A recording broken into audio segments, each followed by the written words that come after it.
I'll ask anybody's question but yours. You're an idiot.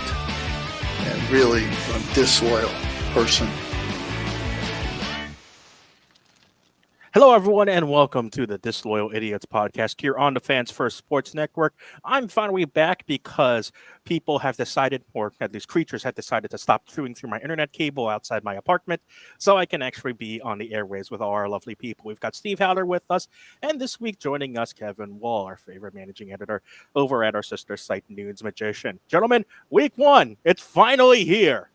It feels like this took forever because of what has happened this offseason, which is something you almost never say in Syracuse football terms. And it's fair week, and summer's over, and football is here. For one, I think at some point we need to go into the rant. Kevin, you and I were discussing it about why do we host a home game when this is the last hurrah for all of upstate New York's summer? I've never understood this. Syracuse always tries to get a home game for this weekend when you have the fair to compete with and everybody doing everything. I have 8 season tickets. 4 people are going to be there. And that's scraping other people. Like 2 of the actual season ticket holders are going to be available for this game, and that's it.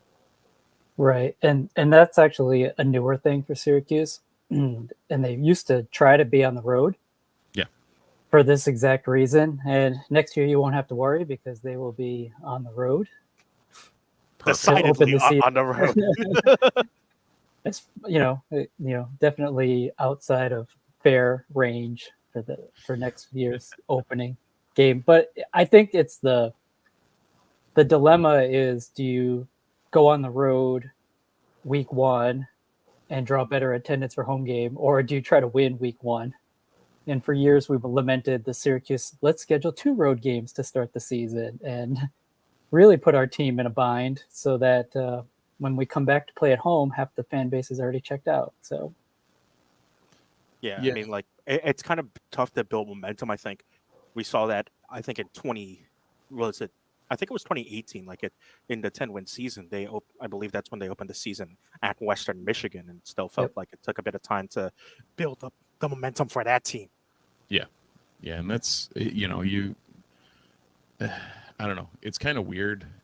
If the momentum that Fran is building at present can hold up, and if the hype holds through the season, then I don't think this ends up being as much of an issue. If the product on the field can sell itself in the previous season, then you don't have to worry about that as much. But that time we were talking about all this is that time when it was a little tepid as to who and what and where was kind of happening as far as quality of what we were getting on the field. You know what? It's also a great way to kill momentum, a week 3 bye. Yeah. Less than ideal. After whatever Georgia Tech team we just saw, I don't know what that was. So this opening of the season is going to be weird. Here we are, guys. So how is the 4-2-5 against the run? We shall find that out very, very quickly. Yes, all those oars on the defensive line. We might as well get to those. As most of you know, Monday, Syracuse will release its game notes and its depth chart every single week. We are not Georgia or Clemson. What's happening over there? You guys tell me. I'm not sure. But if you're watching on the podcast stream right now on Twitch, Twitter, or on YouTube, you can see that we've got the depth chart pulled up for you to follow along as we can talk about. And Kevin, that was the first thing I immediately noticed when we were talking about the defensive line. It's one of the first questions that was asked to Fran as well. You can see all of the oars there on the defensive line. The only locked-in starter is for Deal Diggs. And good luck with everyone else. Makes sense. I think they promised a lot of players would play in rotation. We've seen those players that are returning to Syracuse really showed glimpses, but no one really flashed consistency and looked to be ready to grab hold of the job and take it over. And, without Kevon Darton in the middle, you knew that there was going to be some turnover on that. And so without Braylon Ingraham, it'll be interesting to see who emerges. Obviously, I think Tank Wilson is the guy that they'll probably look to play the most snaps on the interior. And it's bigger. It's a bigger front four this year. So hopefully that bodes better against the run. Yeah, for Well, those who are wondering, who are trying to sort out the oars on the defensive line, I think your tackle pairing one will be Tank Wilson. I think Tank Wilson and Kevin Dougherty. I think your defensive tackle pairing two will be Murad Watson, the true freshman, and Elijah Fuentes Cundiff.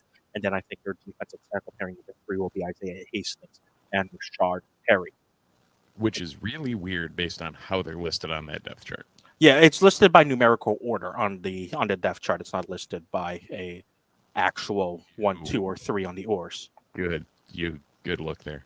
Well, it's helpful because that's the note literally on the bottom, as you can see right here. Positions listed as or listed in numerical order by jersey number, except for this one here at right tackle, which we'll get to very shortly. Well, no, and also defensive end is not either. Chase Simmons is number 30. Yes, indeed. Yeah, this I think is a more defined or between 1 and 2 between Janis Jaquez and Chase Simmons. I think it will be Jaquez mainly first, but Simmons has gotten some reps with the ones. I haven't seen too much Jahad Lassane, but apparently he's done well enough to work his way out the depth chart, which is something else that I think also should be brought up with Fran Brown. Of course, the transfers were a big thing with Fran, but there were a lot of true freshmen on this 2 deep, which is impressive given the talent that he has brought in that recruiting class, whether it's by retaining the players from the Dino Baber staff or bringing in his own players that he recruited in that interim beginning of December time. That was incredibly wild for Syracuse fans to witness. Yeah, it's crazy because on offense you've got 2 guys in Yassine Willis and Emmanuel Ross that are true freshmen. On the defensive side of the ball, you've got King Joseph Edwards, you've got Murad Watson. Rashard Perry is Rashard Perry? No, he's definitely not a freshman. That's a typo. I was like, I know that name for way longer than true. Jahad Lassane, yes. Eben McDaniels, Marcellus Barnes. Like, there's a lot of Brahim Long. Yeah. Like, there's a lot of young bodies out there. I mean, that's you also on special teams. Even you have Kevin's new favorite player, Malachi James. Yes. Yep. Yes. You want to see him returning kicks. Yeah, that's the all wheels team there. Yeah. So it's nuts to see this much talent coming in and this much talent doing what and most, if not all of those guys are guys that came in January. But to see them move up the depth chart like they did, I mean, we all saw Yassine Willis in the spring game and we're enamored with him. Mm-hmm. To see, Will Nixon, who came in as an established player at the formerly 5 level, God. to come in and Willis is sitting as the oar, and I think we'll see that as more of a fire and ice. Like, do you need someone to run over something? Okay, Yassine Willis gets the ball, but they're making their mark, and it's awesome to see some of these young kids come in and make a difference. If nothing else, from a recruiting standpoint, to be able to sell that. I mean, Christian, as anyone, from playing our new favorite pastime of NCAA 25, promising someone playing time can be or at least a shot at playing time can be a very valuable tool. Definitely so, and I think that's what you get to see with a lot of the freshmen, and you get to see a lot of from what I talking about with a lot of transfers who transferred in during at least that spring summertime. A lot of the conversation was, hey, you're going to get a chance to play, and that's kind of what recruiting is nowadays, is meeting the needs of what players you're trying to get. And for some of these players, that's definitely a need.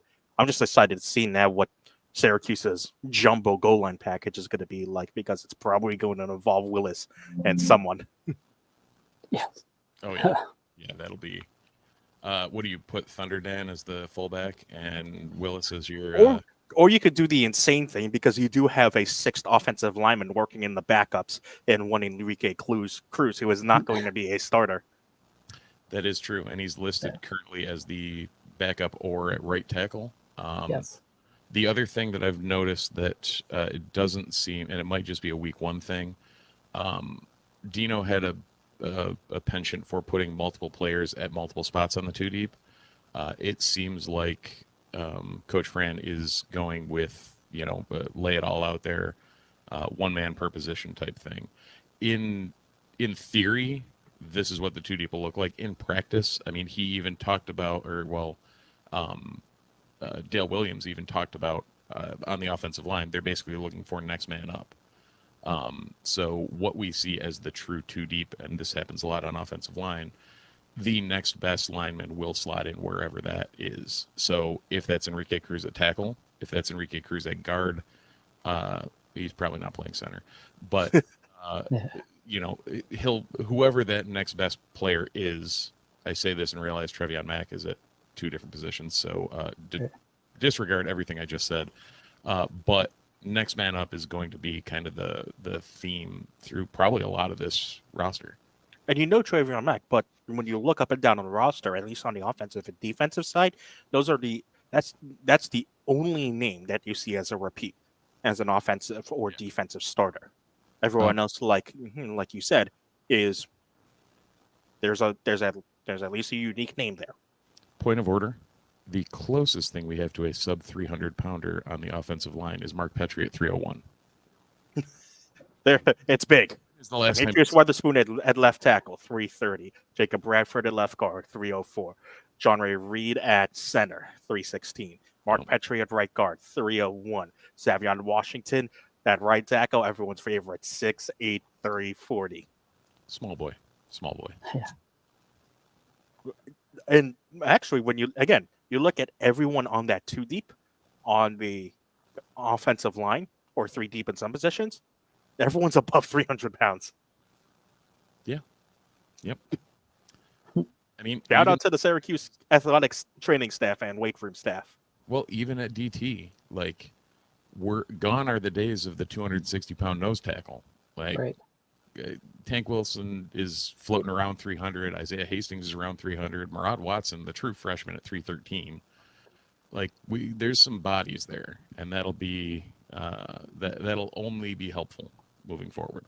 Yeah, your 260s are now at your DNs with Fidel Diggs at 261 and Dennis Hawkes at 259. What, you don't want the Steve Linton 220 playing DN, hand on the ground guy? Not quite. No. That's what the linebackers are for. Well, inherently, that's probably also why King Joseph Edwards is listed as the third, or throw him on pass rush and just let him go. But Linton used to be our starter. Yeah. Yeah.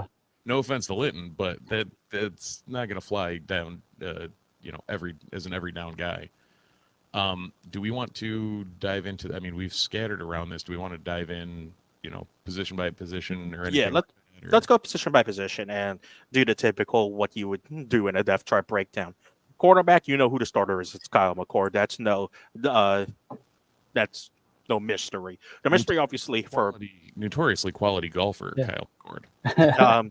Oh my God, that was Steve is still, continuing a dissertation after his piece that ran last week on teaching Kyle McCord about Star Wars and the MCU. Steve is always continuing to work on that. We will have answers, hopefully, at some point on how to teach Kyle McCord about the ways.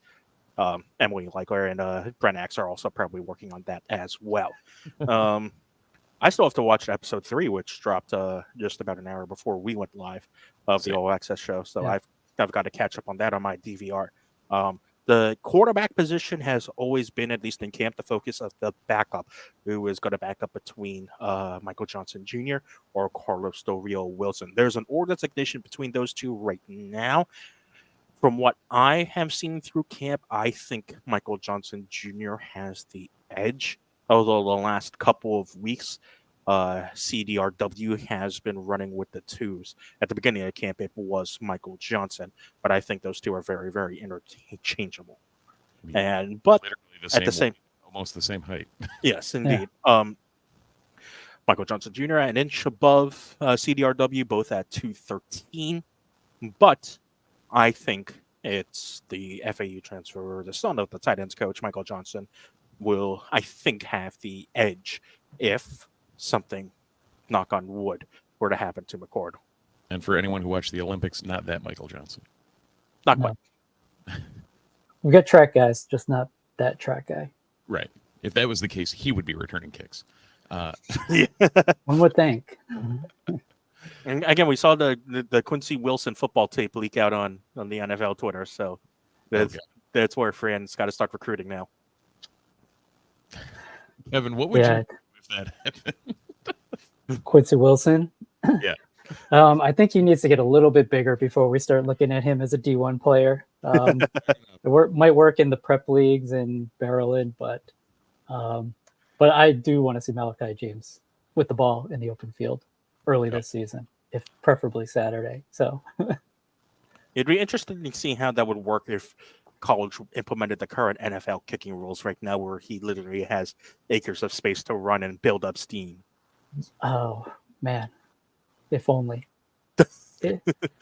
If only. But I think the quarterback one will be interesting. Hopefully, I think if you're Syracuse, you'd like to get out to a big enough cushion in this game to be able to work in some of the backups.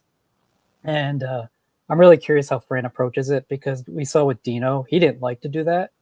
And I know you want to get your starters in a rhythm, but I think back to Tommy DeVito running read option against Holy Cross and taking a shot to the ribs that impacted the rest of that season. And so it will be interesting to watch his philosophy. We might not see it until the end of September, which might make it easier after when you're in your fourth game to play your backups. But I think that's the one thing from a coaching perspective that I'm curious about, that hopefully he's a little bit different than Dino in terms of pulling guys or rotating bodies.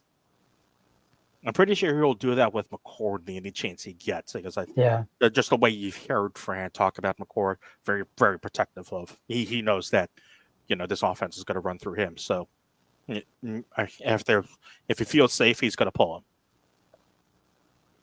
Let's go. Everybody's go ahead, Steve. For years, everybody's always hesitant to pull a quarterback. You can always put him back in. Right. I've never understood head coaches' hesitancy.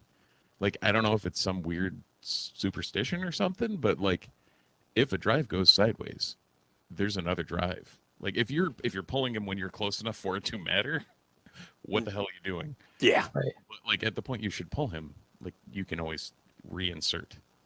I don't know. Call me crazy. I agree with that as well. Let's go over to the running backs now. No surprise who the starter is once again in this position, LaQuint Allen. And as we mentioned, the or at the 2 is between Will Nixon and the true freshman, Yassine Willis. Nixon, the son of the running backs coach and offensive coordinator, Jeff Nixon, and Willis, the freshman, one of the many flip commits that Florian Brown gathered in his first couple of weeks with the Orange. And like Steve said, we saw a lot of good things from Willis in the spring game. Definitely a hard running style, power back running style, as opposed to Allen. We haven't seen too much of Nixon yet in person as Syracuse fans in game action, at least in scrimmage-wise. I think he compares a bit more to Allen than he does to Willis. So you've got an interesting dynamic there in your backup running position. And if you go by NFL standards, you imagine that one of those two guys will get a decent amount of carries, at least in the college game, especially if they want to keep Allen a bit more fresh.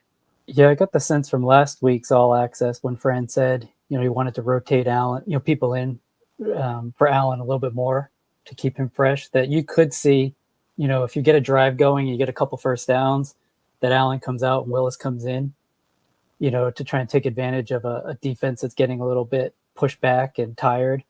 And then I think he'll rotate a little bit. Nixon, I would imagine, would be your guy that's your third down, or if you're in a situation where you're going to pass, to pass protect.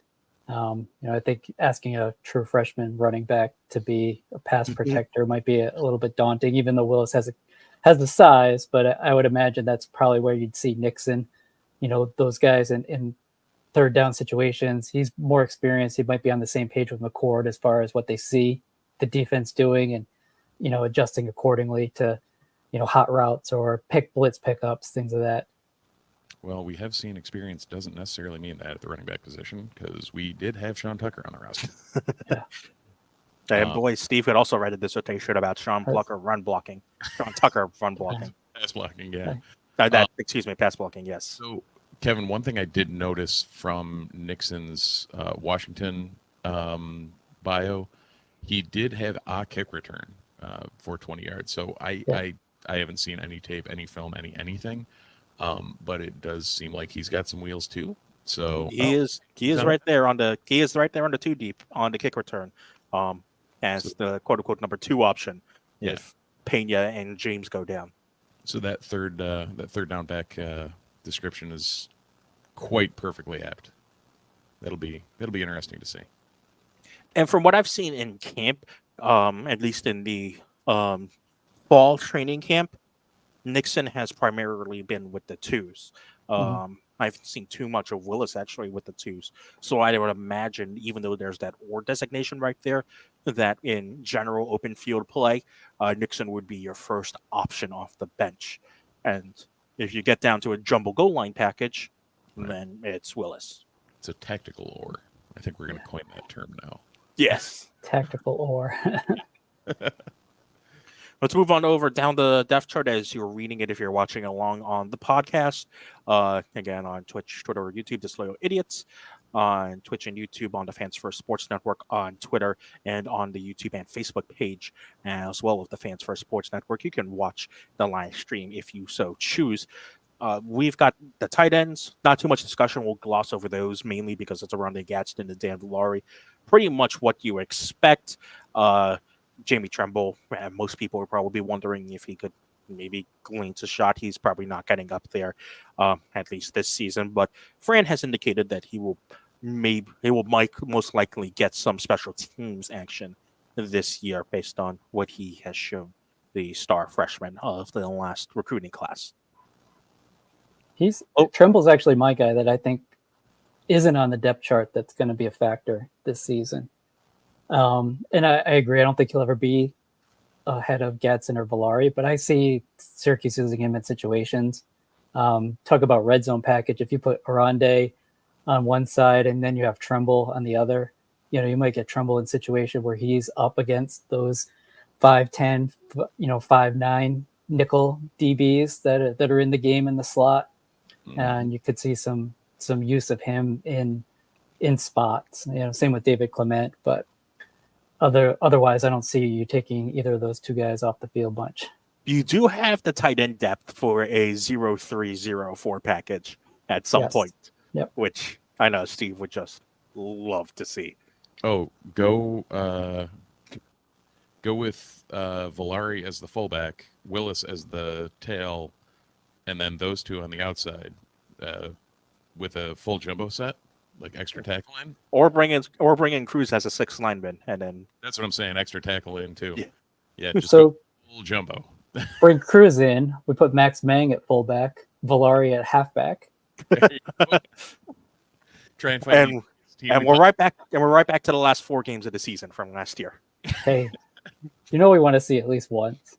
Yeah. Oh yeah. Syracuse probably won't break that out against Ohio, but if it gets down to it against Georgia Tech, they probably will. Let's go over to the wide receivers. Yeah. I think this is going to be very, very interesting for some people, at least. Because wide receiver last year was a bit of a topic, and this year equally as so, but for very different reasons. As I thought towards the latter half of the training camp session, not so much towards the beginning, but towards the latter half of the session, Yasid Haynes has claimed wide receiver number 1 as the starting Z wide receiver. Your starting Y number 2 will be Umari Hatcher, and your starting slot receiver, your X, is going to be Trevor Pena. And that has no or designations with the other wide receivers as well, which means that is a very clear 1, 2, 3 pecking order for the Orange. I would have actually expected an or between Umari Hatcher and Jackson Meeks, the other Georgia transfer alongside Haynes, but it has been Haynes, Hatcher, and Pena, who have claimed the outright starting wide receiver positions, which last year was an area of concern for the Orange. And now with McCord and these guys, you've got two returners in Hatcher and Pena, and the new young blood speed in Haynes. Makes for an interesting group. Yeah, I agree. I think that's a situation where you've got some depth. And I think, again, you've got guys who probably will play in certain packages. And Hatcher, from what you've said and others have said, has really emerged and shown more consistency of catching the ball. Early in his career, there were flashes, but then there were some drops that kind of kept him from breaking through. Gill was raw. I remember he was a late recruit, another track guy that they got out of Texas that wasn't very highly regarded and started to really emerge last year, forced to see the field. But so it's great to see him, continuing to take strides forward. Haynes and Pena, I think those are going to be the guys that McCord is going to really look to and rely on, especially early in the season for different reasons. I think Pena is going to be a very valuable third down guy, in the middle of the field. So. And I think it's very interesting as well to see, Gill as we're also their position as the backups. Gill is the primary backup to Yazid Haynes at the wide receiver one spot at the Z. Meeks is the primary backup at the Y, and then at the X, your primary backup is a true freshman, Emmanuel Ross, another one of those high-profile flips for Syracuse that Fran got when he first initially joined the staff in December. So it's also cool to see that Ross has jumped up to take the slot position. I think Ross has the build eventually to be a starting outside wide receiver for Syracuse. So to see him jump up already into two deep is very, very promising to see. Yeah, I think he's the guy that'll slide outside probably next year when you're looking to replace some of the other options. But exciting, and the one guy that people are probably wondering where he's at is Justice Ross Simmons, the transfer from Colorado State. And you've got Especially an update on that, right, Christian? Right? Yes, especially if you played the EA college football video game, that Justice Ross Simmons is currently the highest rated Syracuse wide receiver on that team. He has actually been knocked up the entirety of training camp. I haven't seen him in an 11-11 session or in indie practice sessions. So he has mainly just been strength training with the staff on the side. And that was a bit of concern. We got an update that halfway through the camp that he was dealing with a hamstring injury that he was expected back soon. However, he still hasn't been fully recovered from that injury. Fran Brown said in his press conference today that he's hoping that he might be able to play this weekend, but it's hard to see also where he kind of fits in to this two deep on the wide receiver room, just based on the fact that he hasn't practiced or shown up in actual practice settings in the 11-11 or indie sessions during training camp. So it's hard to see where he fits in right now, especially dealing with a hamstring injury that still hasn't fully recovered by the sounds of what Fran Brown said this morning or this afternoon as well. Yeah, and that's something, I mean, if we have faith in the depth chart, and it seems that they do, and a quality passer to get them the ball, there's no point in rushing them back. Like, hammies can be notoriously fickle. I think, Kevin, we were talking about it earlier, where you don't want to rush somebody back. No, if you're not 100%, I mean, especially when you're asking them to make explosive plays and cuts, and then you're talking about taking what might be a couple weeks and pushing it out a couple more months. And so it's one of those things that you do have to be real cautious with it and how they ramp up the workload. And if he hasn't been practicing either, you don't want to throw him out there and game speed and say, oh, go let it rip. You got to really, ease him back in. You can only do so much just by strength training and being in position meetings and whatnot. So when he comes back, hopefully when he comes back from his injury, Syracuse continues to do what it does right now and take it slow with him, slowly get him and ramp him up to the game speed that we know that Fran wants eventually this team to be at. Before we hit the halftime break, let's go talk about Steve's favorite subject, the Sure. offensive line. Now, for those who are familiar with Syracuse's offensive line structure, as we've mentioned multiple times, you're probably surprised to see that Enrique Cruz is not among the starters. Seemed to be a penciled-in starter, just in general for Syracuse, and that's what he was, at least in the spring practice sessions.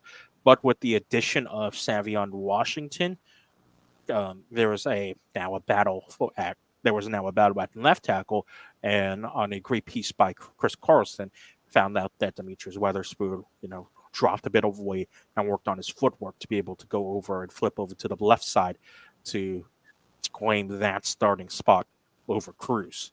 Dropped a bit of weight down to 330. Yeah. Exactly. Yeah, I mean, Cruz, that's some big shoes in front of him, literally. I mean, Washington at 6'8", Weatherspoon at 6'7". It's almost like, Cruz at 6'6", 319 seems tiny. Really weird to say. Talent-wise, I always, before we got those guys and before we saw those guys, I always thought he was penned in as one of the guys. And if, I think we talked about it last week or 2 weeks ago, if those guys impressed enough to push him out of that starting spot and into that backup role, then that is, that's a testament to them. That's awesome to see. And they're both redshirt juniors who will be around next year. Well, actually, all three of them are redshirt juniors.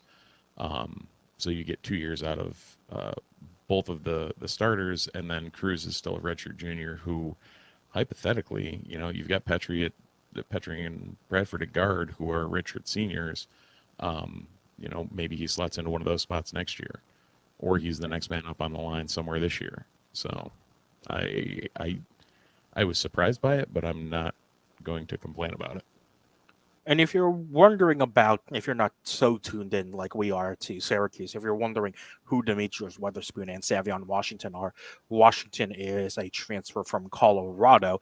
And if you're just a casual college football fan, you might shudder at that idea, given how Colorado's offensive line performed towards the end of the season, at least. But you can't defeat size of 6'8", 340 generally most of the times. And Weatherspoon was an HBCU All-American, a transfer from Howard University last season. So both of them have got the credentials behind them, and evidently by their performance in summer workouts and in camp, they have done enough to claim the starting tackle positions. Yeah, and Washington, one thing that dawned on me earlier today, I was actually watching that whatever is it Channel 9 does with Infante, the weekly Orange Nation. Mhm. There you go. So I was watching, Steve Infante talk to a couple of people, including Nick Williams, former Colorado coach, who also coached with Elijah Robinson at Texas A&M. So he would have known Washington when he was at Colorado last year. Inherently, if he's coming recommended by Williams, then even better. Like that couldn't have hurt in the recruiting process. And even though Williams is a defensive ends coach, you know that his guys are going up against Washington in practice almost every day anyway. So that he knows what he's looking at when he's looking at opposing offensive linemen, since he's trying to get his D ends to beat said offensive linemen. No better assessor of talent than the guy who coaches across from you. Right. And I'll just say, if we go into the season with Enrique and Joe Cruz on the second unit, that's a really good sign for a position where depth has been non-existent for the last few years. Both of those guys showed they were capable of starting, and if neither one of them is starting this year, then someone's going to get banged up, and you're going to have to go to that next one or two offensive linemen if you've got people on your second unit that have actually started. And then when you look at we've never had offensive linemen get hurt, Kevin. Never, right? Which means it bears talking about the other backups that are on this chart right now for the 2 deep of Syracuse. We've got some good talent. You got some good promising talent as well in the tackle room, in the redshirt freshmen, so Joshua Miller and Travion and Mack. And then you've got that from quote unquote veteran presence in the guard room of Cody Hornsby, who you would also expect to be the third choice center if necessary, and Lysander Molello, however you pronounce that. Maiolo. Yeah. I haven't looked at the pronunciation guide. That's probably a couple pages up here in the Yeah. game notes, but we probably will have to at some point soon. Well, and Josh Aloha, Williams talked up Josh Aloha in his press conference. Dale Williams, not Nick Williams. He talked up that Aloha was looking good behind Reed, who both of them are now seniors. To have that depth and for all of the relative issues Josh may have had in the past, he's now a senior and is a solid option as a backup for Reed. Like, he's been in the program, he understands, he seems like he's a great locker room guy. So it's going to be good to see this sheer amount of depth. Like Hornsby coming in as, I think, what was he, from Grambling? Yeah, I believe so, yes. And Moyolu was a transfer last year, JUCO transfer. So there's a lot of options in the room now. Petrie's a guy who played all 4 years here and worked his way up into that starting spot. So, and again, another locker room guy. Yeah, and that was one of the biggest things that I took away from people talking about the offensive line. They just talked about how much of a leader Petrie has been on that line. Yeah, it's great to see. Absolutely. All right, let's take a quick halftime break before we flip over and talk a bit more about the defensive line. And that allows us to talk about our sponsor for today, Home Field Apparel, and our sponsor for the podcast, as usual. Home Field Apparel has continued to launch a lot of new things with the start of the college football season, including some new bomber jackets for your favorite teams and some awesome bundle boxes for some of your favorite teams as well. You can go to the Home Field Apparel site, homefieldapparel.com, and use the code NUNES24. That's NUNES24, and you will get 15% off your very first purchase with Home Field Apparel. And you can still get so many great shirts. I believe the shirt that Kevin is wearing right now is a Home Field Apparel shirt, the Loud House Dome shirt. Steve has many shirts. I've got the Home Field Apparel Cuse Bomber jacket, which you can unfortunately no longer get right now, but you should be on the waiting list to get that when they restock it, because it is one of the best jackets that I own. Go to homefieldapparel.com and use the code NUNES24 at checkout. Again, NUNES24 at checkout for 15% off your very first order. So while that Cuse one is amazing, they just dropped the UCF Knights. Yes. Bomber jacket. The old school. Yes. As well as UVA, actually, they have the classic Cavalier logo, like the swashbuckling dude on the front, which is for friend of the site, Caroline Darney, was waxing poetic about that jacket on Twitter today. I can imagine, because that is a thing of beauty. The Citronauts UCF jacket is, that's great. Yep, there's a lot of so if you can't tell, Home Field does good things. So Lots of good things. Yeah, the new drop is UCF for the bomber jackets. It's UCF Virginia, Rutgers with the retro night over the New Jersey State outline, North Texas, North Dakota State, you go to North Carolina A&T, Montana, Marshall, Iowa State. There's a BC retro one, Boise State retro, App State, Houston, SMU, and Oregon. That's out there, along with Ohio State, Florida State 1999 national champion bomber jacket.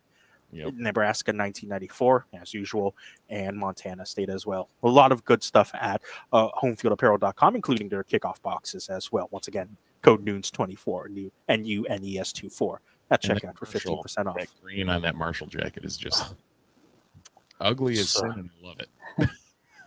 Still, it's fantastic. Thank you, as always, to our friends at Home Field Apparel. Let's go back. Christian, I'm sorry? You know what else is fantastic? Please tell me. Getting starters to transfer from Texas A&M. Oh, like number 10 Fidel Diggs on the defensive end. Indeed. And like we mentioned at the top of the show, Fidel Diggs, you really are only penciled in starter. And we've talked a little about the rotation that you'll see at defensive end. And what Fran Brown said as well during his press conference today was that the main reason for that is that he's going to rotate a lot and that he is planning on rotating his defensive line a lot. And so really the only person who might be a 3-down guy is going to be Diggs. Yeah, I don't think Diggs is penciled in. I think he's like written in, stitched in, printed in, whatever the hell you can do. Yeah. Like that's Sharpie, 100%. Beyond that, good luck. And also just kind of what we mentioned at the beginning of this beginning of the podcast as well, at least on the offensive line side, for the first time in quite some time on the defensive line side, you have the depth to do this. Syracuse in past seasons, I mean, as notably as last year, did not have the depth to trot out a 3-deep rotation on the defensive line in every single position when it was just 3 defensive linemen, not let alone 4. Right. Syracuse now has that depth to rotate and also the confidence to throw out these 4 guys, to throw out a 3 deep on defense and rotate them on the defensive line. Yeah, and I'm kind of quite excited about David Omopariola. He has been very, very good in practice. There was one 11v11 session where he got a rep with the ones to give Diggs a bit of a break, actually. Okay. So, like, Which so he like, came in kind of middle of the pack last year, if I remember right. So, but he was a guy like you mentioned Steve Linton earlier, but I think he was like 215 and under 220 last year. and right now And more he's like a linebacker. and he definitely has that build when you look at him on the field. He's currently still, I believe, on the Qs.com roster page. He's still listed as a linebacker. Really? But right now he's second on the defensive end alongside King Joseph Edwards, and David Omopariola is at 244. If you check on Qs.com and the Nick Williams interview, I asked actually him a question about how David had impressed in spring practice. I don't remember exactly his answer, but he did give a very good, glowing review about him. He's got to be good. They gave him a teens number as a defensive end. It's a true sign of skill. Indeed. Yeah, I think we've hit on a bunch of the defensive front stuff. Simmons, I guess with Jaquez back, that does make sense. We were very high on Jaquez last year, and then he went down.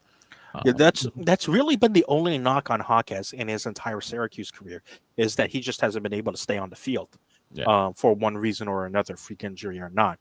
But like when he's been on the field, he's been very, very good. Like, how the hell is he a junior? Yeah, it doesn't make sense. Like, that's a good question. Did he not have any years where he played less than 4 games? Did he just get hurt after the 4th game every year? So last year he got hurt against North Carolina, which I think was the 5th game. Yeah, it was like either the 5th or 6th game. Yeah, I think that's happened both years. He's played. His freshman year appeared in 6 games. Yeah. Oh yeah, it's right next to it. Yeah. Wow.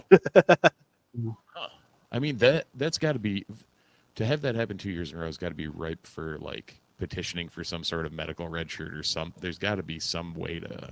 Yeah. So the thing with the medical stuff is they technically can't do it until you're like right till final. Expired. Yeah. So we'll see if Good that old stuff. Yep. But either way, he looks healthy during camp, so let's keep it up. He does, and again, let's hope that he stays healthy through the rest of the season. Like Steve said, we've talked a lot about already the defensive line, so we can move on a bit more from those guys and have a short conversation about the linebackers because, again, Syracuse moving to a 4-2-5.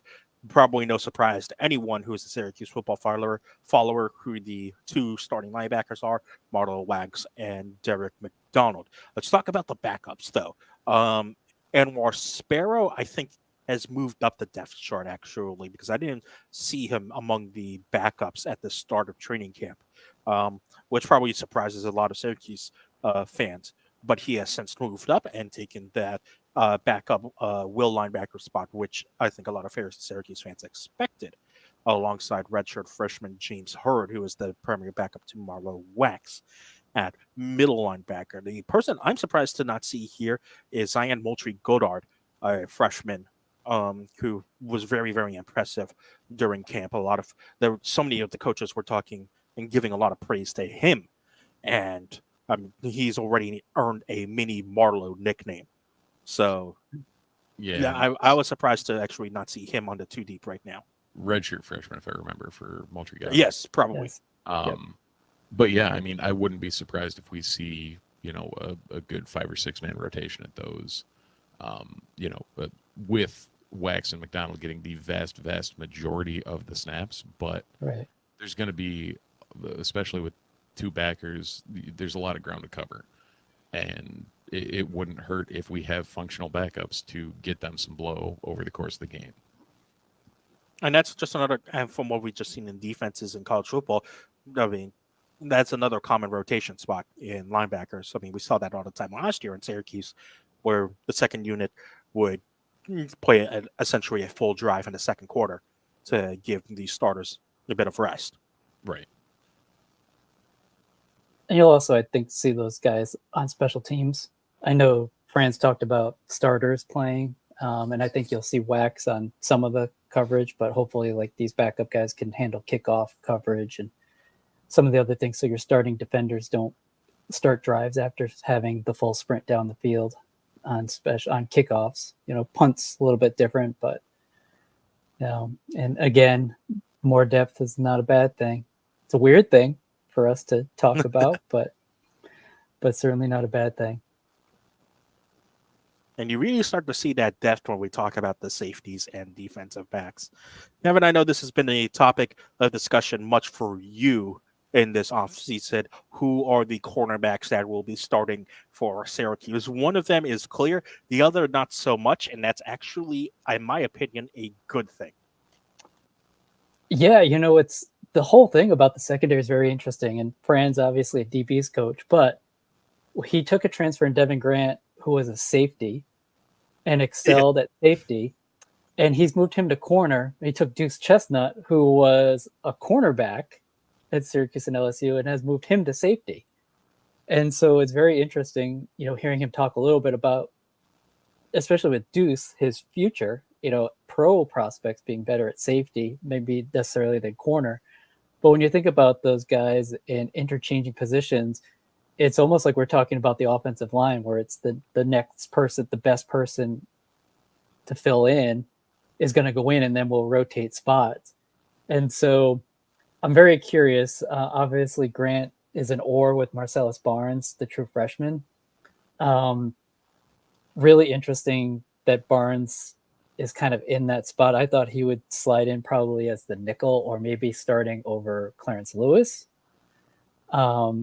And I thought Grant was going to be a lock, just based on the pedigree that he had last year and coming in. So I'll be really curious how this group is used. But again, I think you're going to see a lot of players rotating in. Yeah, I think you're going to get fresh bodies, which is going to be very interesting for a Syracuse team that feels like the last few years there's always been one injury in the secondary, and then someone's been thrown out there is either the starting corner or the nickel corner that has just been unprepared and not really ready to handle that role, and teams have just gone after them. I think you've got a very stark difference here, because I think you've got a clear 4 good corners, and potentially even 5, with the 5 that are listed on the 2D, that are actually capable of stepping up when necessary in those situations. Press button in emergency situations, because you do have Clarence Lewis as the starter. Go ahead, Steve. Yeah. You've got 6 because you still have Deuce Chestnut. Yeah. Technically, yes, you have 6, because if you need Deuce to slide over, yes. And Jaden Gould is a corner as well. I think he was at one point. No, At one point, but he moved to safety last year. Yeah. But again, your corners are, you've locked in on Clarence Lewis, the Notre Dame transfer. Your starting corner on the opposite side is interchangeable between Devin Grant and Marcellus Barnes. Barnes, by the way, having a chestnut-like hype around him among the coaching staff and the players when Chestnut started as a true freshman all those years ago. Crazy to say that with Deuce. Yeah. And then at the other cornerback position, you have Jaden Bellamy, who was a starter last year and at times this season in training camp with the threes, just to show you how much depth there is in this cornerback room, alongside Ibn McDaniels, another true freshman. He doesn't have the same amount of hype as Marcellus Barnes, but has certainly proven enough to the head coach who used to be the DB's coach of the national champions. If you're a true freshman and you're on this too deep with Fran Brown, it's because you've earned it, especially Right. with the guy who's making the head decisions in that DB room. Yeah, McDaniels was a late commit, and it was kind of out of nowhere. Yes. That was extremely surprising. He ended up, grading out towards the top half of the recruiting class. But I remember when he committed, we were all kind of looking around the Slack, like it's gonna, whatever. But we were talking in the Slack about like, okay, where'd this come from? Like, who is this guy? You couldn't even find real footage of him for the most Right. part. And it seems to have worked out in the grand scheme of things. So Look, you're going to face teams that are going to be playing 3-4 wideouts, so Yeah. can never have enough corners. And I think regardless of where people slot in the too deep, they're going to see a lot of snaps on defense this year. and it could be like Barnes and Grant could be matchup dependent too. Like there's a Right. distinct height differential there. Like Grant's 6'4". He's not a small human being, and that's a big corner. Yes. So if somebody's marking up, effectively throwing whatever somebody else's equivalent of Rondé Gadsden out wide is, do you Well, want last year's Keon Coleman. I was going to say, do you want to see Devin Grant versus Keon Coleman? so yeah, there's I mean if I trust Fran in the secondary more than anything else on this roster. So Right. If he sees stuff, he sees stuff, and who knows how he's going to utilize the corners. And actually, that's the same thing with McDaniels also. He's at 6'2", so he's on the taller end for the Right. corner spectrum as well. So, again, if you need it to be matchup dependent in the backup position, that could be a case as well. Yep. And I love how this corner room has evolved, because we all kind of expected, at least at the beginning of the year, that Jaden Bellamy would be a penciled in starter. And clearly, just like we saw with Cruz at tackle, there has been talent that's come in to supersede him, which should only be seen as a good thing, because that means the guys who have superseded him on the depth chart have the pedigree to do just that. Yeah. Speaking of pedigree, it seems like the safeties are pretty well locked. Again, those three are probably about as close to the Fadil Diggs level of Sharpie as anybody else on this depth chart. Yeah, you have on this depth chart, you have 6 Sharpies in the defensive room. It's Diggs, it's Wax, McDonald, and then Elijah Clark at safety alongside Deuce Chestnut and Justin Barron at whatever the star position is in this 4-2-5. Yeah, that makes sense. So it's basically, you get, there's no, like, Cinco is not going to give up that spot, and Deuce apparently is impressed enough at safety to, you knew he was going to be somewhere, whether it was corner, safety, wherever the hell they felt like putting him. And Barron's good enough to get a feature on All Access, so here we are. And you hope that Deuce as free safety takes away those third down, big chunk plays over the middle that we've probably watched for the last decade Syracuse give up. Yeah, about that. So, other than the Cisco year.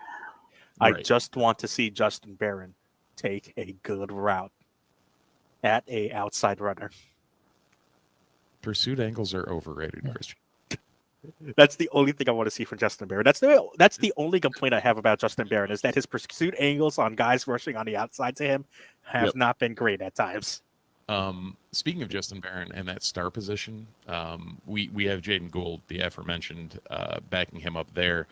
It seems, I know we've heard him discuss it, we've heard Fran discuss it, that it's going to be kind of a little bit more of a hybrid.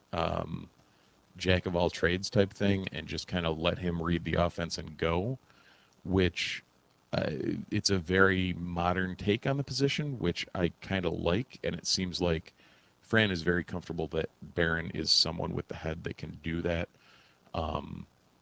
I just want to see him unleashed, which it by all accounts and by all sounds of what we heard in interviews, he kind of had the shackles on a little last year. And if we can just let him go do things, that'd be awesome. Like I said a couple weeks ago, false nine. Yep. Just let him roll. Like essentially the messy roaming position. Yeah. Why not? And if he can play with two hands this year, I think he'll be a little bit more. Playing even more with two effective. hands is very, very effective. Having one wrapped up in a club is not always the best thing. So if he can impress that much in a club, imagine what he can do with a full set of. Yeah, right. Yeah. I guess at the backup at strong safety, I know we've heard a lot about Perry in the offseason and that he had kind of made some strides.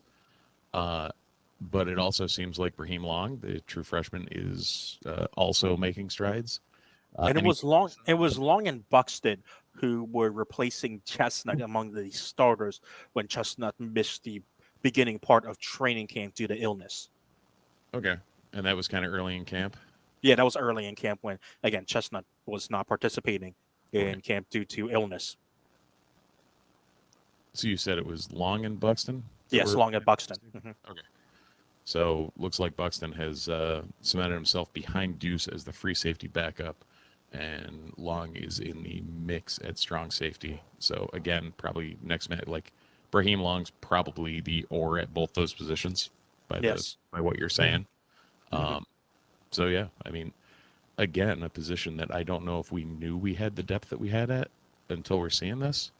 So are we just going to try and continue the DBU thing? Could very well be. Yeah. You got a head coach that gets out there and does drills with them.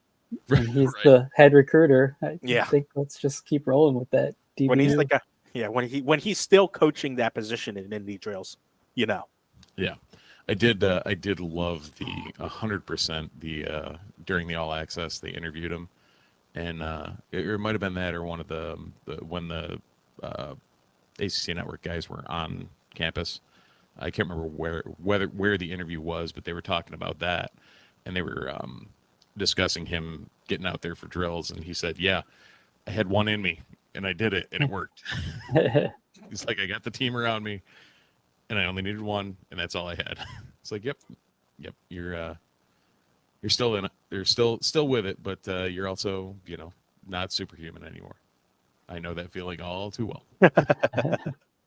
So slowly wrapping up our depth chart overview for Syracuse. Can't talk about football without the special teams. You know who the starter is at kicker and punter, Denenberg and Stonehouse. It's not here on the depth chart, but the holder is going to be Jack Stonehouse. And if you want to hear about Stonehouse holding, you can listen to the James Villano interview, media session that we had with him on training camp. That's available on the Syracuse Orange YouTube page. Long snapper Ston Callahan, and then the returners will always be interesting, especially Trevor Pena now back to full-time non-injury status. There will be the starting punt returner and one of the two kick returners with the speedster Malachi James, and then you have LaQuinn Allen and Will Nixon on kick returner as the backups, and Allen and Yazid Haynes as backups at punt return. So I don't want to see LaQuinn Allen returning kickoffs. Me neither. Nothing against him. I do not want to see him get crunched by a guy moving 20 miles an hour. Yeah. The punt returns I get because he showed last year when he did it at times that he can make some plays in space, and he's got good hands and good decision-making back there. But as valuable as he is to the offense with not only James and Nixon, we've got other skill position players. We didn't talk about Jaden Hart, who's probably like the fourth string running back. You've got other receivers, younger receivers that could fill a role on kickoffs. I'll say it again. I want to see Malachi James and his 10.3 whatever Olympic qualifying time. Just put a context his speed. The fastest time in New Jersey State history in the 100. He reached the Olympic standard. So had he participated in the Olympic trials, he would have met the standard to compete in the Olympics as a high school student. When people talk about legit sprint speed, that's legit sprint speed. That was not far off Syracuse's top sprinter last year in the outdoor track, who was a junior. So selfishly, I want to see him doing track, but don't have Noah Lyles race Tyreek Hill. Let's have Noah Lyles race Malachi James. Yeah, put them both in pads and let's see. Let's get the exposure of the Netflix special for that one. Yeah, that's when you're looking for track speed. That is the literal definition of track speed. If you can hit the qualifying time for the Olympics. Yeah, they throw out track stuff with a lot of players, but most of them don't throw out legit, like he would have scored in the ACC meet last year. Like, yeah, get him with the sprint coaches, get him to Dave Hegland this offseason, and then watch how much faster he can get as he puts on another 15 pounds of muscle that the strength and conditioning folks will want to do. So what you're telling me is Malachi James is going to pull Sean Tucker and run 60s in the offseason.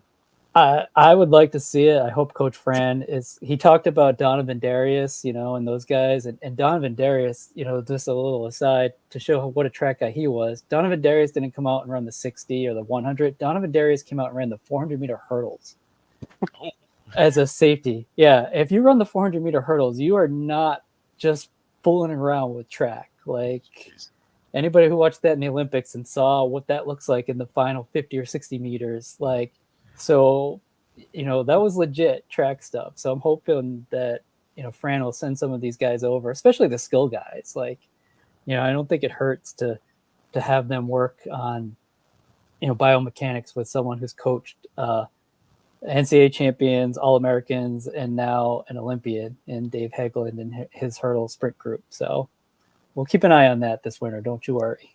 So, Kevin, you need to give Freddie Cortenden's number to Fran Brown. That's what you're saying. All that, I hope he talks to all those guys and George DeLeon and Coach P, those guys, were allowed, welcomed, encouraged to do track and, do other sports as well, as Donovan McNabb can attest to. But, you can't double up, but Fran's got a couple guys that he said will play lacrosse too. So, who knows? All right. Who knows what we'll see. Time winding down on the Disloyal Idiots podcast. Let's quickly talk about Ohio, what's coming up this weekend on Saturday. Fran Brown in his press conference clearly showed that he was not going to underestimate Ohio with a couple of 10-win seasons for the Bobcats in the MAC. Guys, what are you expecting from Syracuse versus Ohio this weekend? You hope that they cover, and it's an easy win. But I think ultimately, like, it's one of those games where we don't know what we're going to see from the coaches. There's so many new faces that I think people have to have a little patience with, the fact that it might be a rough go for a little bit. And just, you want to see that the team, what they do in the second half is what I'd be most focused on. Like, how do the coaches adjust? How do the players buckle down? And you'd like to see a comfortable win where you can start getting some of these backups in the fourth quarter. Line is currently sitting at 17.5 in favor of Syracuse. Might be a bit high, but I don't know. I'd take it, I think. I don't know. I see, the thing is, and I don't know. We don't have time for me to rant. Like, we have an inexperienced staff with a lot of talent, with good pedigree on the staff and the players, and I'm still very confused as to what this team is going to do. I don't know if it's just me being cynical and not wanting to embrace the hype, having been bit by it way too many times, since I'm traditionally the overly optimistic one. So I don't know. I would still probably take it, though. Like, if it's at 7.5, yeah, I'd take the over. Right, I'd take the line. If you're thinking about over/under, it's at 47.5. I'd take that over. I'd take that over, I think. I would definitely take the over, and I think Syracuse covers as well. But at least, even though it's probably going to be a simplified game plan, I'm excited to see just in general what the philosophy of Syracuse is, both on offense and on defense, because we got good looks of those at least in the first couple of games. And what's probably even more important is how does Syracuse's run defense look against Right. Ohio with Georgia Tech coming up, especially seeing what Georgia Tech running on the ground did to Florida State this past weekend. How does that shape up? It's going to be the key for that second game for sure. The whoever wins at the line of scrimmage, because that's what Georgia Tech makes no bones that they want to come out and run the ball against you and run the ball some more and drop back and look like they're going to pass, but actually want to run the ball. And you know, we'll learn early on about this defensive front. And As long as I see no more Wake Forest mesh in my life, I'll be very, very happy. well, maybe not until the ACC championship game this year. Let's just not That's the see it. earliest you can see it. Yeah. Let's just not have that happen just in general at all. That will do it for this week's edition of the Disloyal Idiots podcast. A little bit of a longer podcast this week, but Steve wants to chime in a little bit before we end. We've talked about football, but we would be remiss if we did We not. do need to talk about football. Yes. Yeah.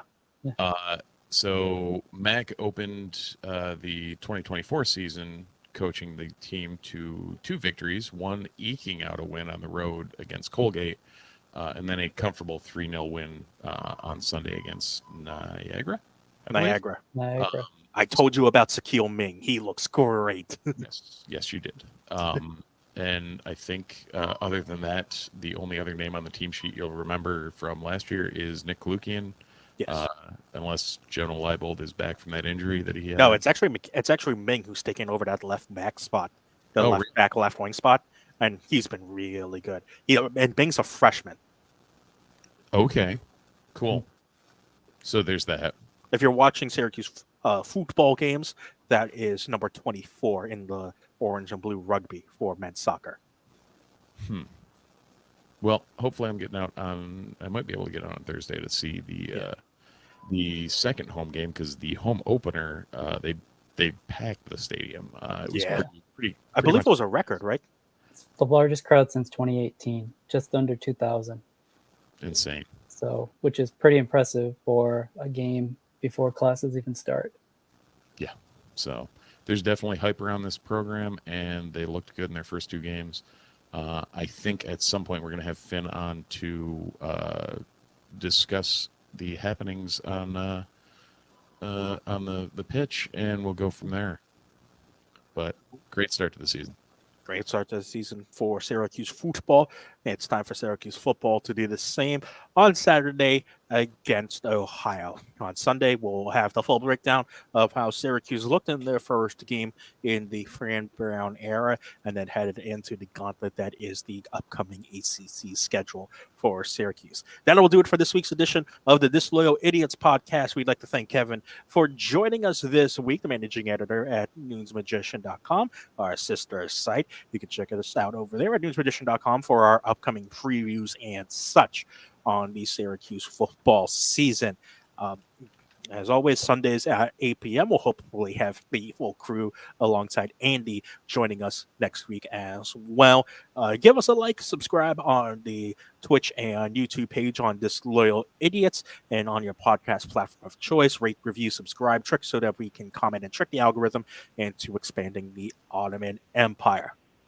As always, it's fun to do these, and Syracuse football is finally here. So we get to say this with some great energy right now. Go Orange. Go Orange.